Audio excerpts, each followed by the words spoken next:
अपना उम्मीदवार बनाया है। पूर्व के विधायक रह चुके हैं अशोक पिंचा। ऐसे में जनसंघ के दौर से ही पार्टी के विचारधारा से जुड़े हुए पिंचा कांग्रेस ने यहां पर अनिल शर्मा का नाम लगभग तय कर लिया है। 17 तारीख तक होंगे चुनाव को लेकर नामांकन, 18 तारीख को होगी नामांकन पत्रों की जांच और 21 तारीख को उम्मीदवार वापस ले सकते हैं अपना नामांकन। 5 दिसंबर को होंगे मतदान और 8 दिसंबर को सरदार शहर उपचुनाव के नतीजे यानी कि परिणाम घोषित हो जाएंगे। चुनाव के लिए 295 मतदान केंद्र बनाए गए हैं।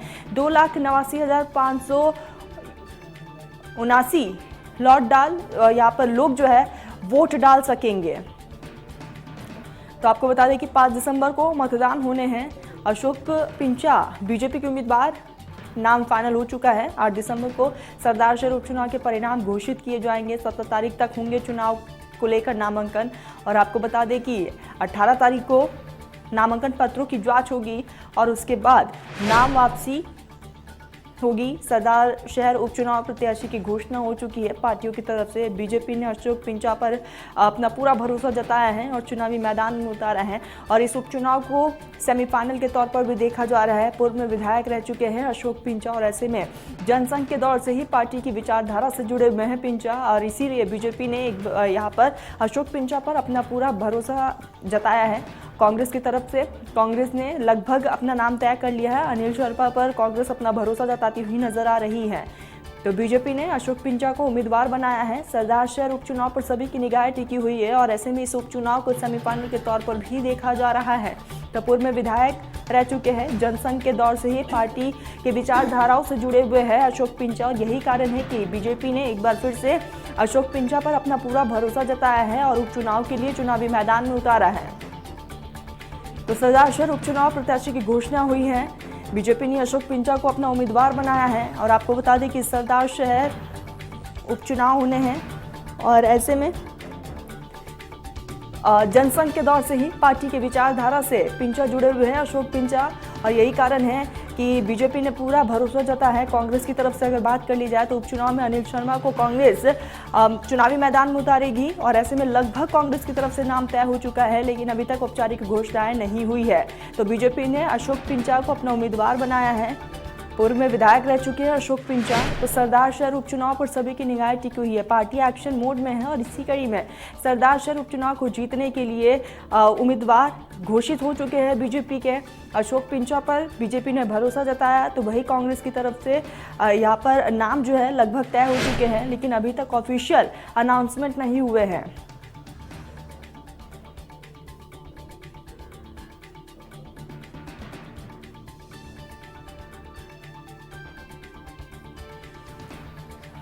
तो 21 तारीख को उम्मीदवार वापस अपना नाम ले सकेंगे। 5 दिसंबर को मतदान होने हैं। आपको बता दें कि केंद्रों पर तमाम व्यवस्थाएं 8 दिसंबर को सरदार शहर का परिणाम आना है। उपचुनाव के ये परिणाम 8 दिसंबर को आएंगे, लेकिन उससे पहले प्रशासन भी अलर्ट मोड पर है। 17 तारीख तक चुनाव को लेकर नामांकन कर सकेंगे उम्मीदवार और 18 तारीख को नामांकन पत्रों की जाँच की जाएगी और उसके बाद नाम वापसी जो है 21 तारीख को उम्मीदवार अपना नाम वापस ले सकते हैं और 5 दिसंबर को मतदान होना है और 8 को नतीजे आएंगे। तो इस सरदार शहर उपचुनाव पर जिस तरीके से सभी की निगाहें बनी हुई हैं और इस उपचुनाव को जीतने के लिए पार्टियां भी एक्शन मोड पर हैं। पिताजी के जो अधूरे काम रह गए उनको पूरा करूंगा। 7 बार विधायक रह गए, फिर भी सरदार शहर विकास के मामले में अधूरा है, तो क्या पूरा कर पाएंगे। 2 साल में ऐसी उन्होंने कोई मंत्री बनने के बाद में कोई एक्टिविटी या विकास कार्य नहीं किए जिनसे जनता को ये पता लगे कि ये व्यक्ति विकास कराने में सक्षम है। सर, कहीं ना कहीं 1 दर्जन से ज्यादा भाजपा के नेता थे जो लगातार टिकट की मांग कर रहे थे, तो उनका विरोध कैसे शांत कर पाओगे? वो भी लगातार विरोध। भारतीय जनता पार्टी एक लोकतांत्रिक पार्टी, इसमें सभी कार्यकर्ताओं को टिकट मांगने का अधिकार है। 1 दर्जन जो कार्यकर्ता थे वो पार्टी के लिए समर्पित है। हम सब एक साथ मिलकर इस कांग्रेस रूपी राक्षस को हराएंगे, इसमें कोई दो राय नहीं। जी सर, मानते हो सरदार शहर का उपचुनाव वो तय करेगा, दिशा तय करेगा 2023 की, यहाँ से निकलेगा 2023 का रास्ता यहाँ से निकलेगा? ऐसा है, 2023 में कांग्रेस की राजस्थान से नहीं समस्त हिंदुस्तान से विदाई होनी तय। तो सरदार शहर की जनता मान रही है कि हम 6 साल का विधायक चुन रहे हैं। तो क्या कुछ मुद्दे क्या रहेंगे आपके सरदार शहर? मुद्दे ऐसा है कि पूरे 4 साल में केवल मात्र ये कांग्रेस सरकार होटलों में बैठी रही, विकास कार्य ठप कर दिए, हर विधायक को भ्रष्टाचार की खूब छूट दे दी। ये आप उनकी सरदार शहर के लोकल हो, सरदार शहर की नगर की क्या हालात है। ग्रामीण क्षेत्र की क्या हालात है, लाइट यहाँ मिलती नहीं, किसान दर दर भटक रहे हैं, डीएपी नहीं, यूरिया नहीं। सरकार ने वादा किया था 6 घंटे लाइट देते हैं, आप कोई भी बीएसएफ चले जाइए, 4 घंटे लगातार भी किसान को लाइट नहीं मिलती। और आइए अब सरदार शहर विधानसभा समीकरण का क्या कुछ मायने हैं वो भी आपको ग्राफिक्स के जरिए बता दें कि किस तरीके से समीकरण बदलते हुए नजर आ रहे हैं। सरदार शहर विधानसभा सीट पर जाति समीकरण की अगर बात कर ली जाए तो जाति हरिजन के यहाँ पर 55,000 वोटर से, ब्राह्मण की अगर बात कर ली जाए तो 45,000 वोटर है, और मुस्लिम समाज की बात कर ली जाए तो 23,000 वोटर्स, राजपूत 20,000 वोटर से, और माली की बात कर ली जाए तो 10,000 वोटर से। और जाहिर है कि सरदार शहर उपचुनाव पर पार्टियों की नजर टिकी हुई है। कुमार की अगर बात कर ली जाए, कुमार जाति की तो 8,000 वोटर से, स्वामी जाति के 8500 वोटर से, जैन की अगर बात कर ली जाए तो 4,000 वोटर्स, अग्रवाल के 4,000 और सोनी के यहाँ पर 8,000 वोटर्स है। और इन तमाम समीकरण जो है ग्राफिक्स के जरिए आप तक पहुंचा रहे हैं।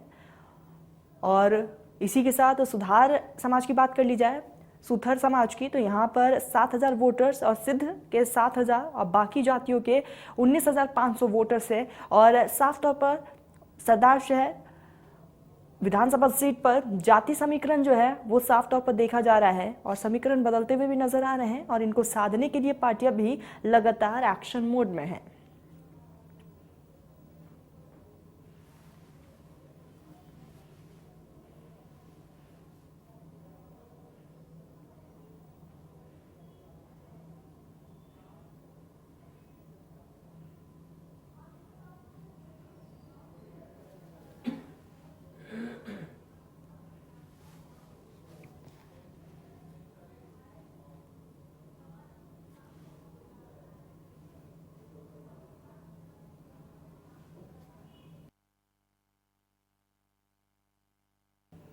तो सरदार शहर विधानसभा सीट पर जाति समीकरण जो है वो ग्राफिक्स के जरिए आप तक पहुंचा रहे हैं। हरिजन जाति की बात कर ली जाए तो 55,000 वोटर से, कुमार के 8,000, स्वामी के 8500, जैन के 4,000, अग्रवाल समाज के 4,000 वोटर से, सोनी के 8,000 वोटर से, सुथार की अगर बात कर ली जाए तो 7,000 वोटर है, और सिद्ध के 7,000 वोटर्स, और बाकी जो जातियां हैं यानी कि अन्य जातियों के 19,500 वोटर्स है, जिनको साधने के लिए पार्टियां एक्शन मोड में लगातार जनता के पास जा रही हैं पार्टियां, और अपने प्रत्याशी के पक्ष में जनता से वोट की अपील भी कर रही है। और उपचुनाव पर सभी की निगाह टिकी हुई है सरदार शहर, और सेमीफाइनल के तौर पर इस उपचुनाव को देखा जा रहा है। और जिस तरीके से सरदार शहर सीट पर जाति समीकरण जो है वो भी बदलते हुए नजर आ रहे हैं, और हरिजन जाति के वोटर सबसे ज्यादा है क्योंकि 55,000 वोटर से, और इसी के साथ कुमार के 8,000, स्वामी के 8500, जैन के 4,000, अग्रवाल समाज के 4,000 वोटर्स है।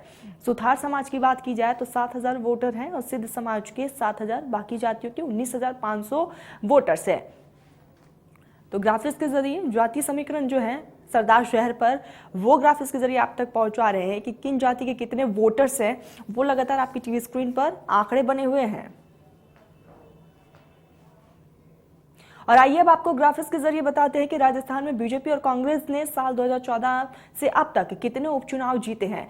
तो 13 में से सिर्फ 3 बार बीजेपी जीत पाई है। साल 2014 से अब तक राजस्थान में 13 बार उपचुनाव हुए हैं, जिनमें से सिर्फ 3 बार ही बीजेपी जीत सकी है। तो 13 बार उपचुनाव हुए हैं और 3 बार बीजेपी विजय रही है। शेष 10 उपचुनाव में कांग्रेस पार्टी विजय हुई है। 2014 में सूरजगढ़ में कांग्रेस के श्रवण कुमार जीते थे, और ऐसे में 2014 में वेर के कांग्रेस के भजनलाल उपचुनाव जीते हैं, और 13 में से सिर्फ 3 बार बीजेपी जीत पाई है। और 2014 में ही नसीराबाद से कांग्रेस ने नामरायण को जिताया था। 2014 में कोटा दक्षिण की अगर बात कर ली जाए तो भाजपा के संदीप शर्मा ने जीत हासिल की थी। साल 2017 में धौलपुर में बीजेपी के शोभा रानी कुशवाहा की जीत हुई थी। तो अब तक साल 2018 में मांडलगढ़ में कांग्रेस के विवेक धाकड़ जीते थे। तो 13 बार उपचुनाव हुए। साल 2019 में मंडावा में कांग्रेस की रीटा चौधरी की जीत हुई थी। तो 13 बार उपचुनाव हुए हैं, जिसमें से सिर्फ मात्र 3 बार बीजेपी जीती है। साल 2019 में खिनबसर में कांग्रेस के नारायण बेनीवाल की जीत हुई थी, और साल 2021 में सहाड़ा में कांग्रेस की गायत्री देवी की जीत हुई थी। तो अब तक 13 बार उपचुनाव, 3 बार बीजेपी जीती। साल 21 में ही सुजानगढ़ में कांग्रेस के मनोज मेघवाल जीते, तो अब तक के अगर आंकड़े देख ले तो 10 बार कांग्रेस जीती है। साल 2021 में राजसमंद में बीजेपी की दीप्ति महेश्वरी की जीत हुई थी। यानी कि कुल मिलाकर अब तक के तमाम उपचुनाव पर एक नजर डाली जाए तो 3 बार सिर्फ बीजेपी जीती है। 2021 में ही धारीवाद से कांग्रेस के नगराज मीणा ने जीत दर्ज की है। और इसी के साथ लगातार ये जो आंकड़े देखिए, साल 2021 में ही बल्लभनगर में कांग्रेस की प्रीति शक्तावत की जीत हुई थी।